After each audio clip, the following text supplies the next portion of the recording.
There it is.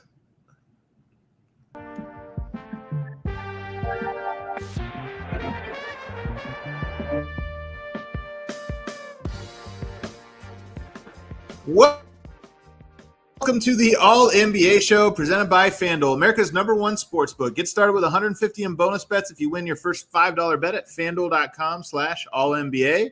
I'm your host, Adam Mares, live from vacation, joined by my esteemed colleague, freshly back from vacation. We have the music going again. We're doing this remotely in a unique way, so we're probably going to have, like NBA players coming back from All-Star break, we might have a few hangovers, but I'm joined by my esteemed colleague, fresh off of his vacation, Tim Legler. Legs, how you doing?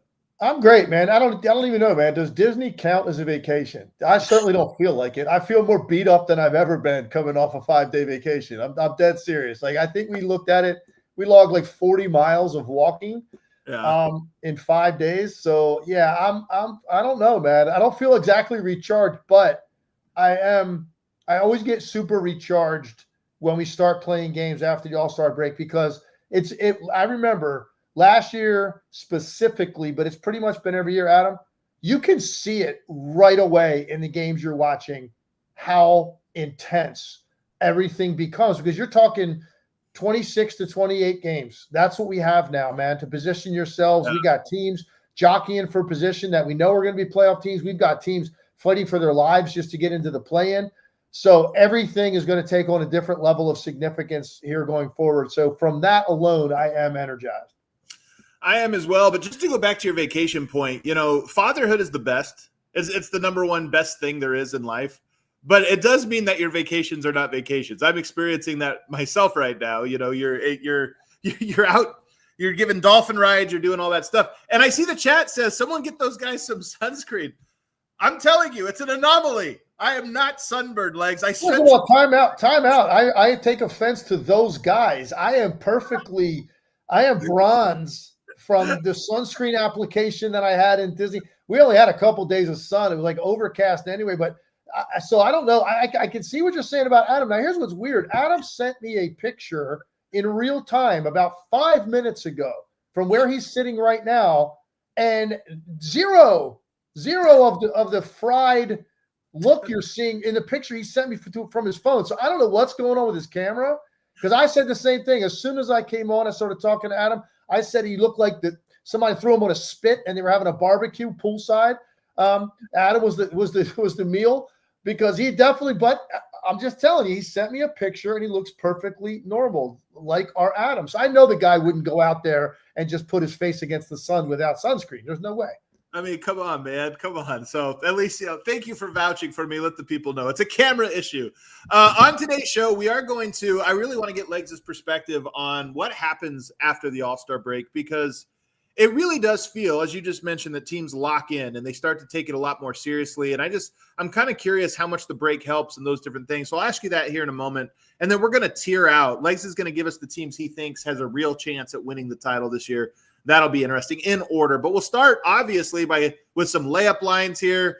And since nothing has happened since we last spoke, other than the All-Star game, and it was a very unique one with a whole new format, a new way of doing it, I just was going to ask what your general take was of that new format and what you thought of what you saw of how All-Star Weekend went this year. Listen, I know that they tried something new. I don't know that it worked for a lot of people. It's always going to get back to the same thing. Guys don't feel like adding real competition to their plate during that time. They have a lot of time. These guys that make the All-Star team, man, they've got a lot of demands that weekend. So it's not, like we talk about vacation and we're joking about this, like, look at some of the guys that didn't make the All-Star team. And, Tyrese Maxey, perfect example, talking about, man, I'm going away and do something fun for 5 or 6 days. Like, so they really get that. And that is a major battery recharger for those guys. The All-Stars, yeah, they're not killing themselves physically over the weekend, but there's time demands. And they still have to go there. Like, they don't get to go do whatever they want to do. So they don't want to add, in addition to that, something on their plate where they're actually really trying to compete and give people a taste of what it would look like if these guys, number one, paired up together, and two, played against other guys on that level and actually competed to win like a real game. It's not going to happen. It's never going to happen. So I can't think of the financial benefit you'd have to put in front of these guys. It certainly isn't going to be, $500,000 a piece, $1 million a piece. Right. I don't think would do it. I don't know what the number would be. And I'm sure not even then it would matter, because not only do these guys make so much money, they also have a ton of stuff off the court where they make a lot of money. It's just not worth it to them to risk an injury in a meaningless game, you name it. So it is what it is. They tried something new. I don't necessarily think it changed the way people view the weekend in terms of that event. It's almost like, do we just name guys all-stars and not actually have the game? Like, I don't know if that's where we're eventually headed. It might be. And to be honest with you, I thought this year was more about the presentation of the All-Star game than it was the actual players. Because traditionally, I think you're right. Guys do play pickup. The Rico Hines run in the summer where guys are risking injury but going hard in they're compelling games. So we know guys can do it. But there's something about this game, and I think the players, there's two parts of this. The players have said there's too many things over that weekend.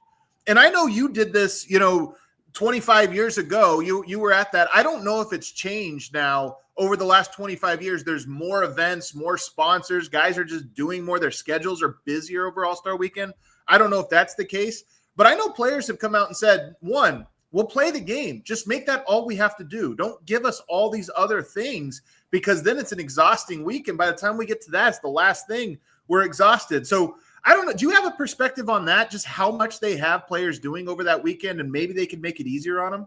Yeah, look, and I'm sure it's much worse than it used to be. But I mean, I participated in 2 All-Star weekends and a 3-point shootout 2 years in a row, 96 and 97.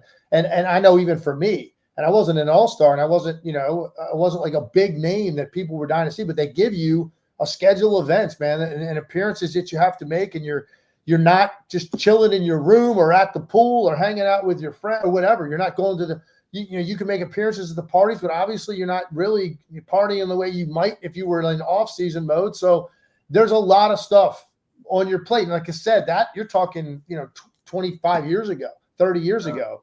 And I can't imagine now there's so much more money at stake from sponsors and from endorsements that guys have, because that's the one thing. The league has their own, right? That a lot of stuff to do through the sponsors. But then the players have some through their shoe endorsement or their apparel endorsement or their marketing company or whatever it may be. They've got stuff too. And so, yes, it is, man. It's time consuming. It's not particularly physically taxing, but it is mentally tiring. And look, these are the guys that are carrying the majority of the load every night in the NBA, right? These guys, their workload on an average NBA night is significantly greater than role players. They have to do it all for their teams.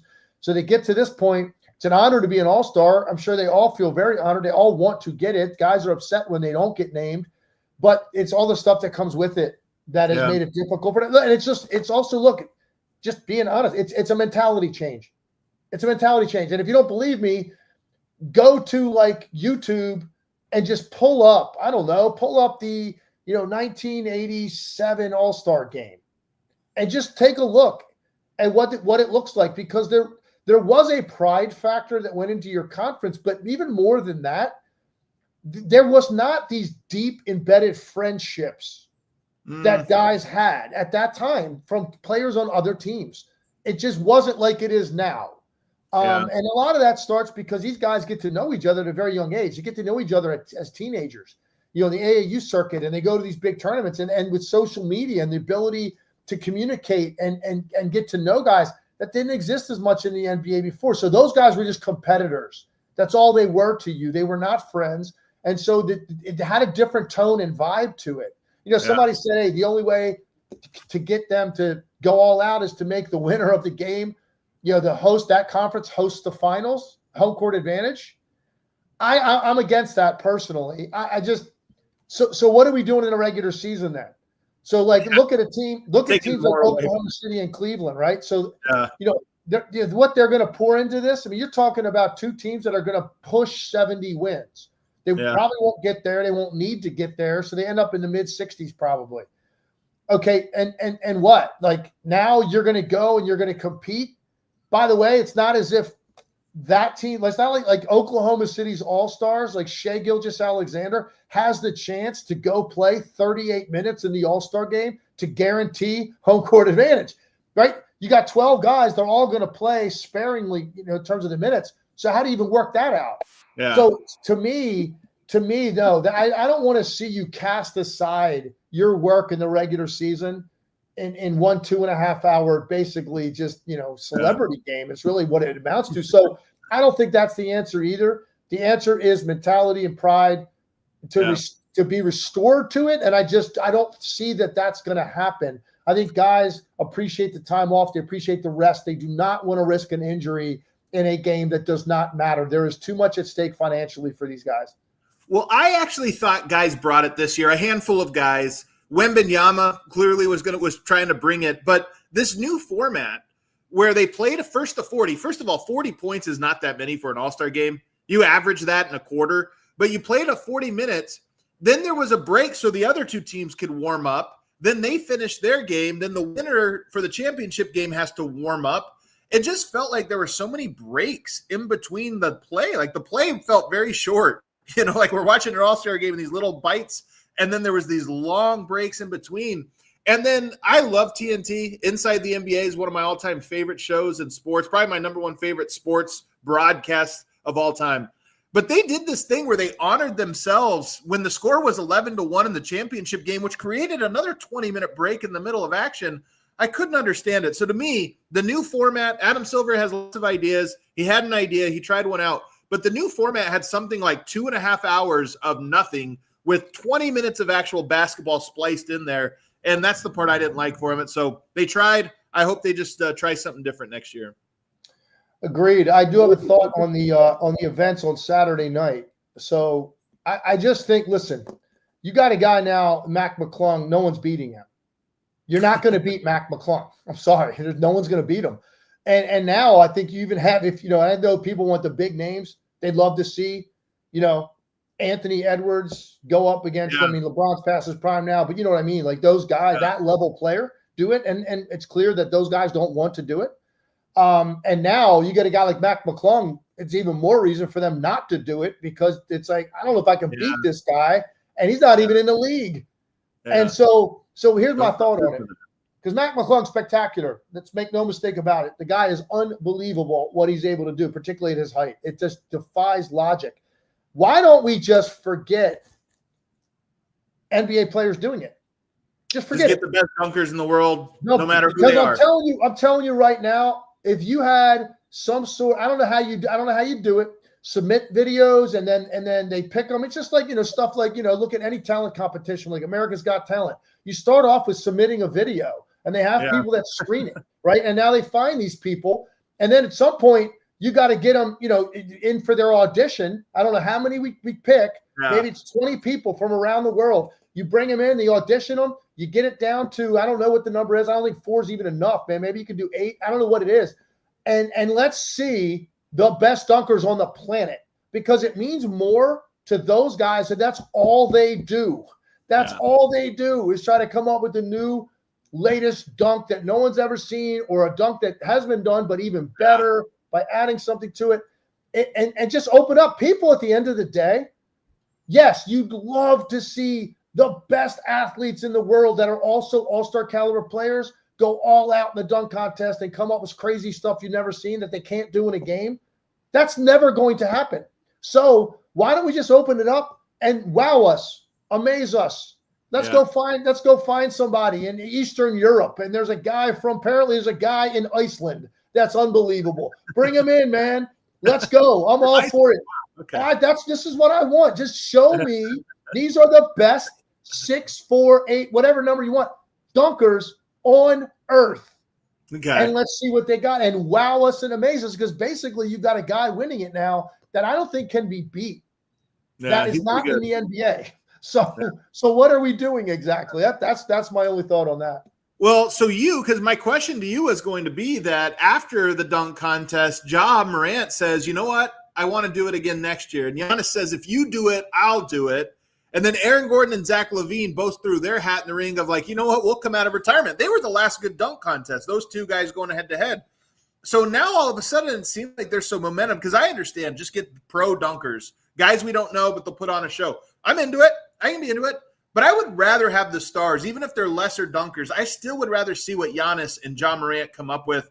Aaron Gordon and Zach Lavine going head-to-head one last time. So I still want that. It's just players don't want to do it. But if they say they want to do it, to me, I say bring it on next year. Well, listen, I first of all, I agree with you. Like I said, I just don't think that's going to happen.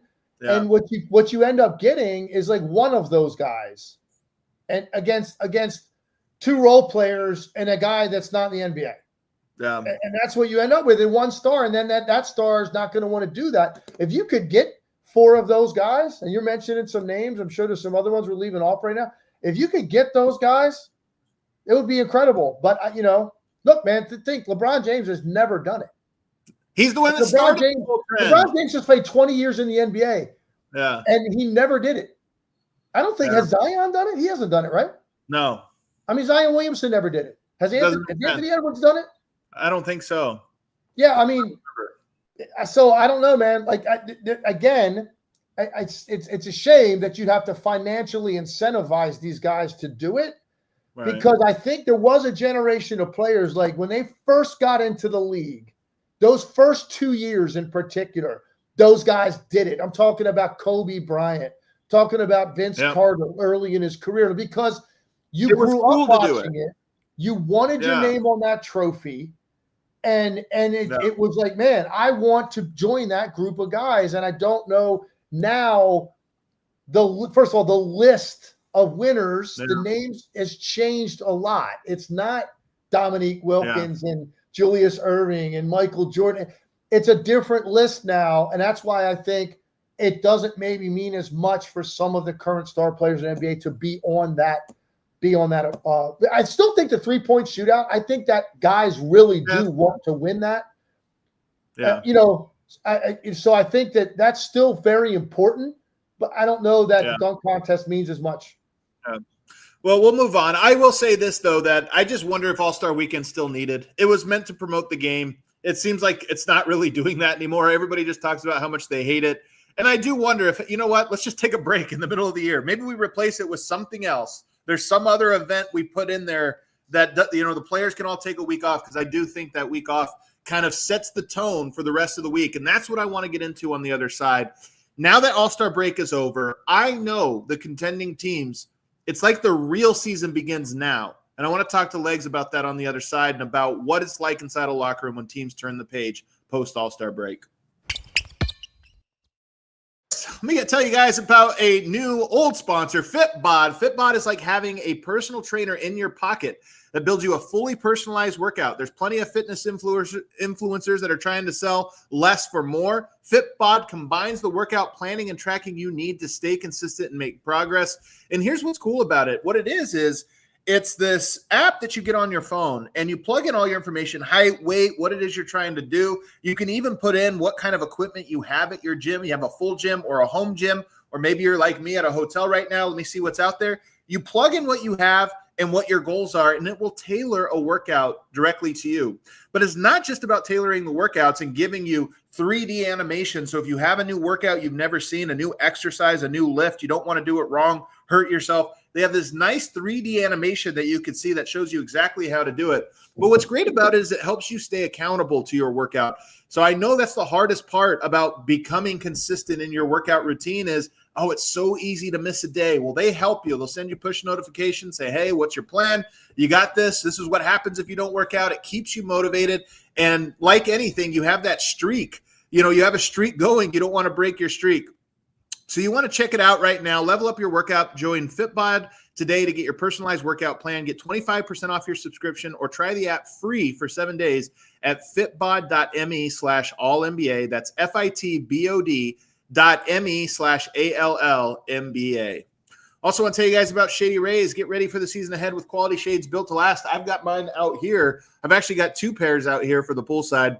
Our friends at Shady Rays have you covered with premium polarized shades that won't break the bank. Shady Rays is an independent sunglass company offering a world-class product rated 5 stars by over 300,000 people. Their shades have durable frames and crystal clear optics, making them the perfect choice for all of your outdoor adventures. They have hundreds of options to choose from, so you're bound to find the perfect pair to match your style. And they probably have a style in your favorite team's colors. Exclusively for our listeners, Shady Rays is giving out their best deal of the season. Head to shadyrays.com and use the code AC35 for 35% off of polarized sunglasses. Try for yourself the shades rated 5 stars by over 300,000 people. All right, back here, segment 2 of the All-NBA show. I'm with Tim Legler. So, Legs, the All-Star break happens. Last year, I know Nikola Jokic, who is a quiet leader. I'm covering Denver, so I always reference him. But I know coming out of it, he sent a rare group chat message where he said, hey, guys, it's time to get serious. It's time to turn it on. Let's see what happens. Denver won 11 of their next 12 games out of the All-Star break. It was like a moment of focus right before Jamal Murray ended up getting hurt and derailing their season. But I know the contending teams view the All-Star break as their last chance. Get it all out of your system because for the next 4 months, we're focused on one prize. What's it like, and what does this break mean for teams as a sort of opportunity for them to reset and refocus and zero in on the goal? Yeah, look, I just think what happens is you condense the season into a much more manageable time frame. Like going into the year, it's you come out of training camp and it's daunting to look at 82 games in front of you. As we see, a lot of nights off. It's harder than ever for guys to be able to give you 75 games. So it's just mentally easier to compartmentalize into this stretch run. Now, for some teams, and all these teams are in different situations. Like some teams, you're red hot coming in and you've really kind of solidified what you are as a team. It's that week is great because now you get some rest and then you don't want your momentum stalled if you had some, but you come out of it and I think you walk back into the locker room the next time you all gather and you feel really good about what you have just done over the previous few weeks leading into the break to now get relevant and contend and start to really think about the damage you can do. And there's some teams definitely in that boat. For some teams, they're not playing as well going into the break, and maybe they've had a very good year, but for whatever reason, those last couple of weeks before the break got a little sideways on them. The break comes at a perfect time. It's an ability for the coaching staff to get back on top of the things that they need to corral that they've gotten loose on them, get back to what put them in position that they were in over the first 4 months and find themselves again. So everybody's in a different boat. Bottom line is, though, you come out, we're in late February, and you only got to get to mid-April, and you're there.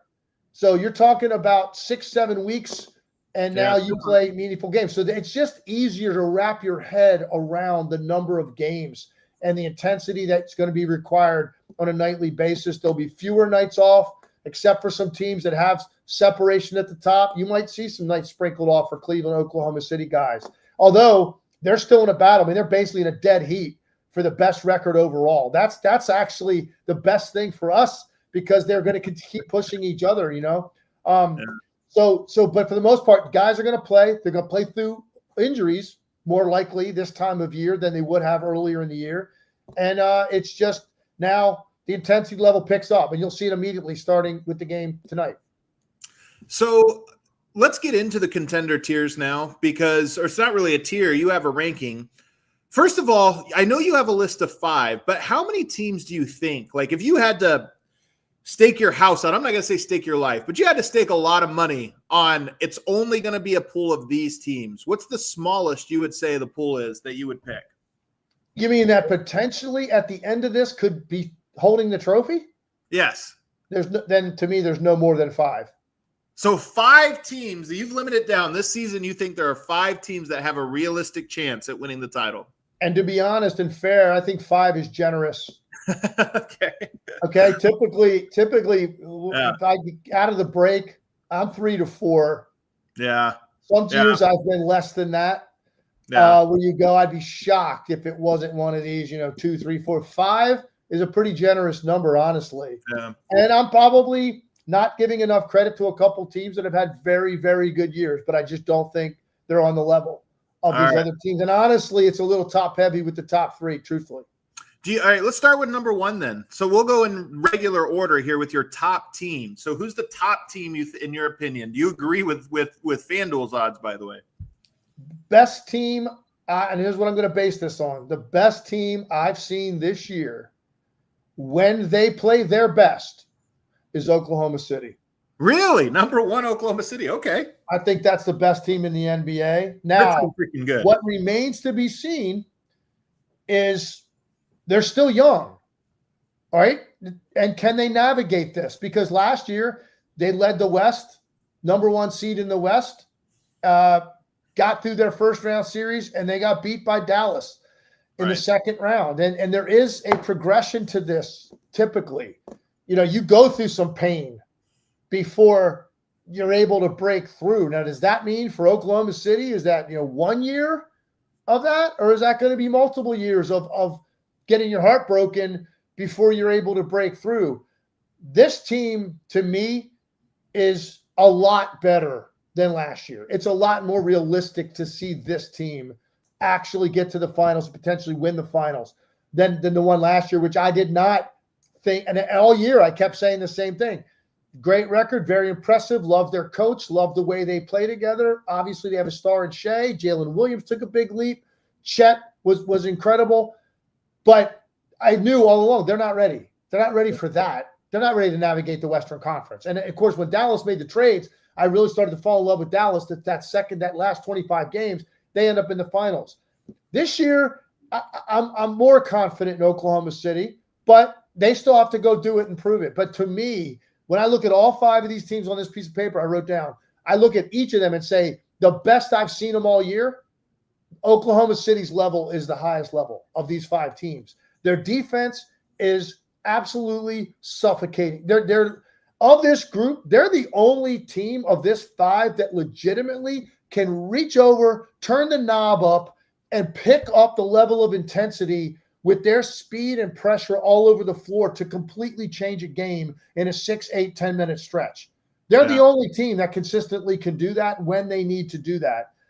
And there is something interesting to me, and I want you to help me with my math. I'm pretty good at math, Adam. I take a lot of pride in it. Is that right? Okay, I do. I'm pretty good. I mean, everybody knows I'm pretty good. I can multiply really quickly in my head and stuff. It's kind of a weird thing I've had my whole life. But here's what's weird to me, all right? I look at Oklahoma City. I'm looking at the standings.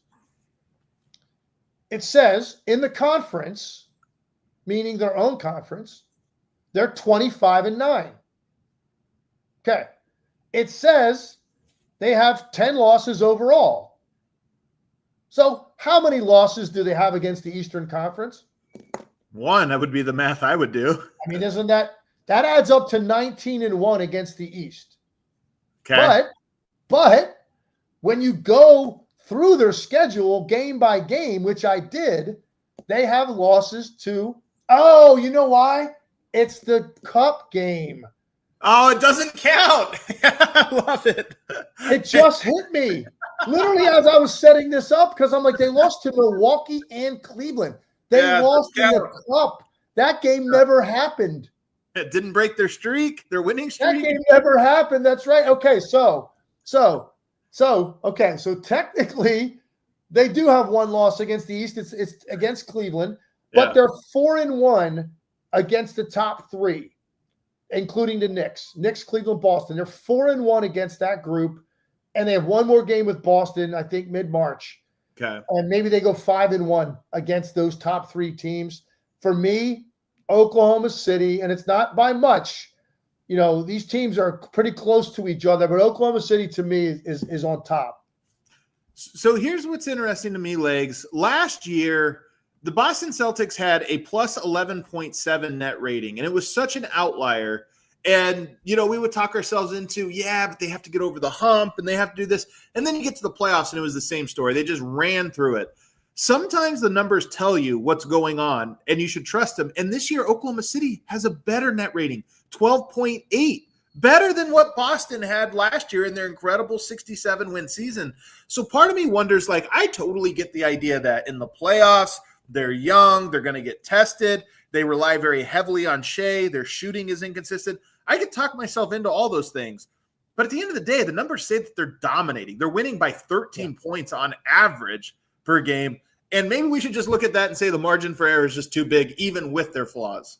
Well, here's the one, and I wrote this down the last time I did Oklahoma City game. This note blew me away. So Oklahoma City, these teams, when you start looking at offensive rating, defensive rating, net rating, I mean, the numbers are very close. So a lot of teams are bunched together, with very little difference, but you still rank them. So you get 1 through 30. Oklahoma City, number 1 rated defensive team. The gap between them and the second place team in defensive rating is the same gap as that between the second best defensive team and the 11th best defensive team. So that tells you what I'm talking about. The dominance, particularly defensively. Look, they got a high-powered offense too, but a lot of that is triggered by the 20 points a night they get off turnovers. So their defense, and look, some nights they go cold. The game that they lost, not the Milwaukee game, but the game that they lost to Cleveland, their three-point shooting can dry up some nights. Yeah. It's the one thing I look at sometimes. I go, do they have enough of that?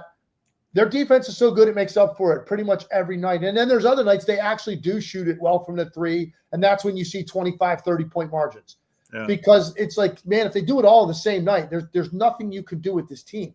They've got one of the best isolation breakdown players in the league. They've got bigs that defend and finish. They've got a stable of athletes on the perimeter. And then when those guys are actually making shots too, and Wiggins was incredible over the last couple of weeks going into the break. Yeah. And this guy's getting you 20 a night now on a lot of nights. I mean, come on. That's like the one thing we were wondering.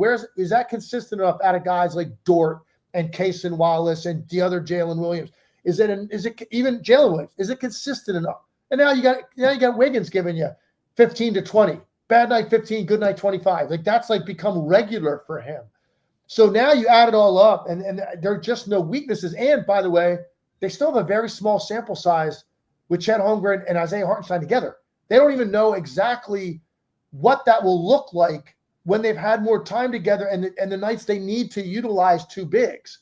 So for me, man, add it all up, Oklahoma City is the favorite going in, as they should be. Now we just sit back and watch. Say, are they ready to take that leap? Because they weren't quite ready last year. I think their most interesting game on the season, they play Denver in mid to late March. It's early enough in the year that they're not going to be like shutting it down or coasting or not trying to show your hand. That's a game I think will be their last measuring stick game. And I'm excited for it because I think that game will reveal a lot about the MVP as well as about just how much we're going to buy Oklahoma City going into the playoffs. All right, who's your number 2 team? Well, and I know people in Cleveland are going to be mad at me, but I'm going with Boston. No. I'm going with the Boston Celtics, man. Oh, no. I know Cleveland's got a sizable lead over them. Boston's starting to get their act together. A lot of it will come down to health. Porzingis, if they do try to do this time without a healthy Porzingis, they're not winning a title. I think now you're going to have to elevate your game more than they did a year ago. Yeah. With the path they had in the East, and then getting Dallas unexpectedly, I think, to a lot of people in the finals. It's going to have to be better this year to get past Cleveland. Prior to that, get past the Knicks potentially. Then it would be Cleveland most likely. And then whoever comes out of the West this year, I think is going to be a stronger team than Dallas last year coming out of the West. So it's going to be a tougher path. I don't think they win it without a healthy Porzingis. But they're starting to play better. I've been saying it for 2 months. People freaking out at the Celtics, and I'm like, listen, man, you can't feel the same after you win it. You just can't. So that will kick in after the break. Again, now they compartmentalize. Short season, short sprint, probably not catching the Cavs.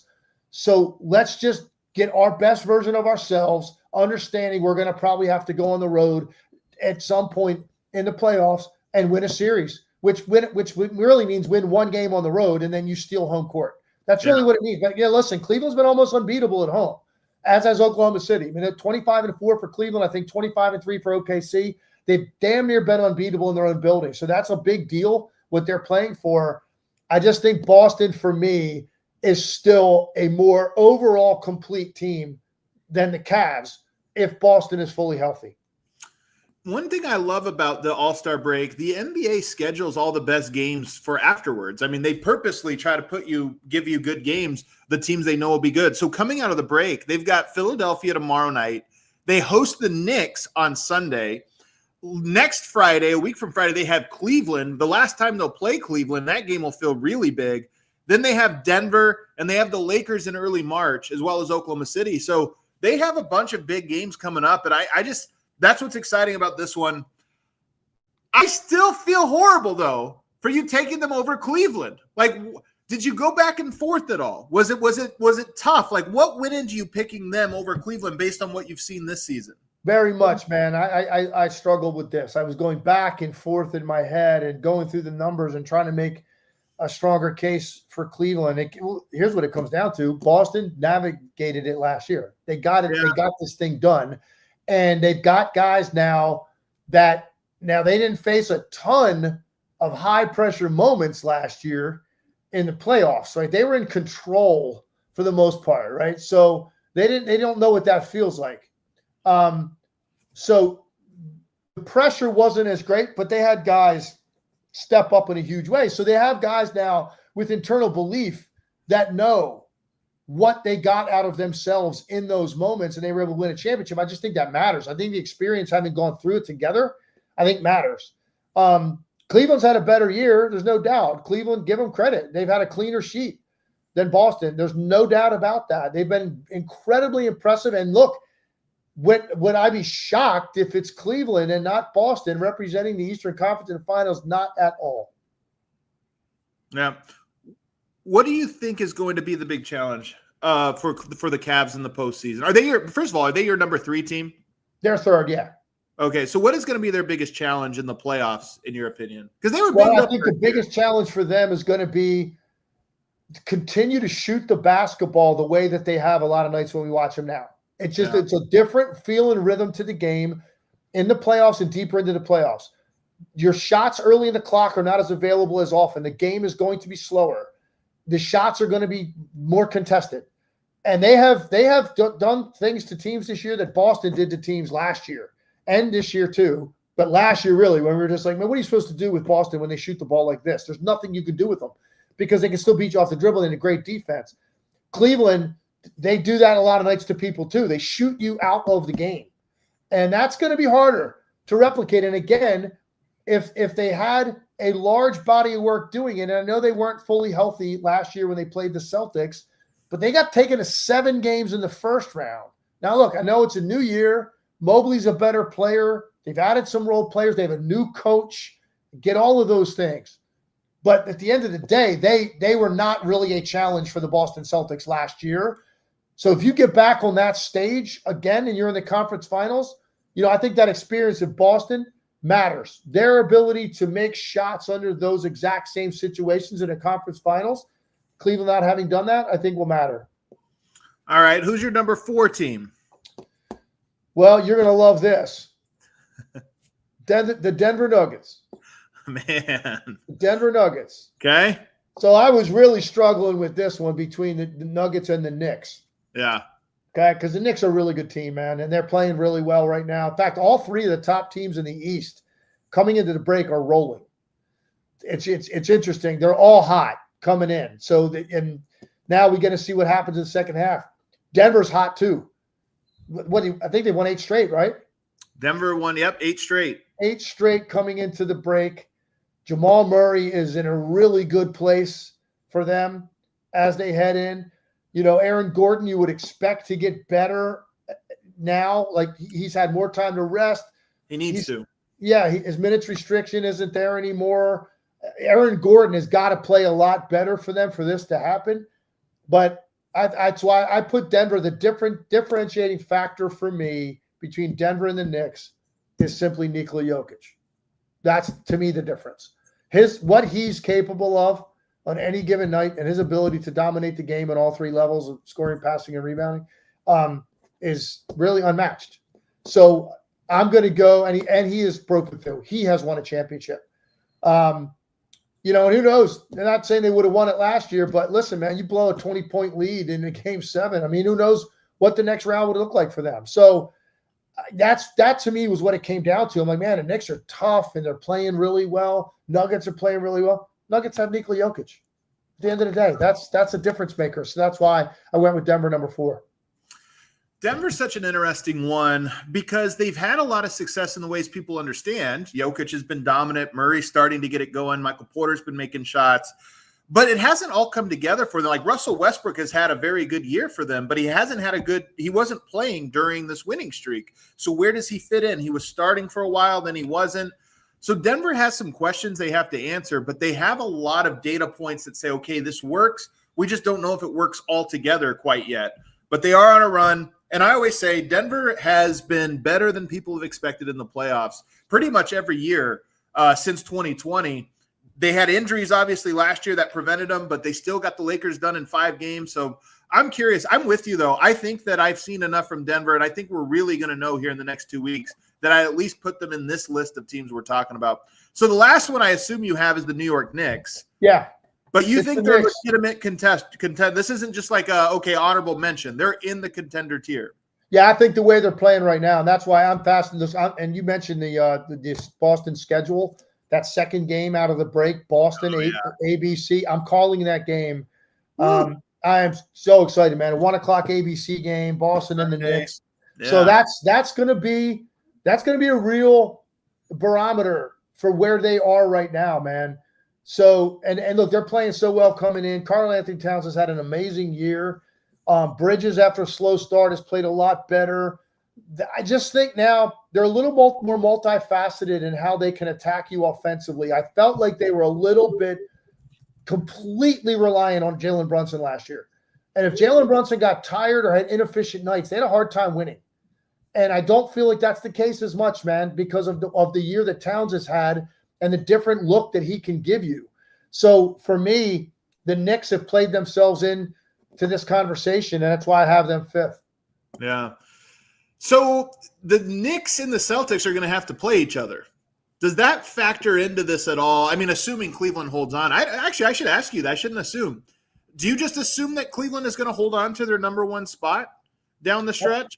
That's a lot of ground to make up. 6 games? Yeah. Fairly short period of time, man. 6 games in the loss column with it's interesting. They've played 54 games, Boston 55. So, 27, 28 games respectively to make up 6 games in the loss column on a team as good as Cleveland. They're going to continue to win a lot of games in the regular season.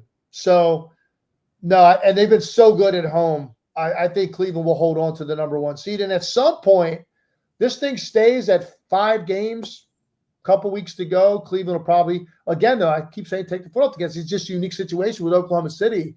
Looking them in the eye for best overall record, that obviously is very, very important. They're going to go for that, assuming that nobody, gets an injury and has a 4-game, 5-game losing streak, and there's separation in there. Those teams continue to win. They're going to battle this out to the wire for home court advantage. So Cleveland will hold on to the 1. Oklahoma City will hold on to the 1. I'm almost certain of that. Beyond that, it gets more interesting. The Knicks are only 2 games back in the loss column for the Celtics right now. But the Celtics are playing better. I got one for you. I got another one for you, by the way. So we got our 5 teams. You start talking about that other group, and I know people are probably mad in Memphis and mad in Houston.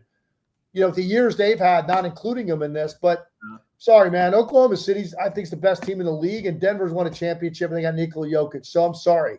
I got to put those 2 teams ahead of those.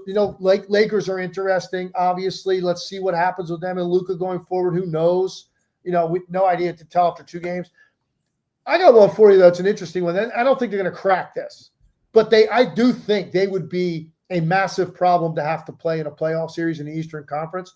Indiana Pacers hit rock bottom at 10-15 this year. They were 10-15. And by the way, when they got to 10-15, when I say rock bottom, I didn't know what their season was about to become. Their last 3 losses when they got to 10-15, Toronto, Brooklyn, and Charlotte.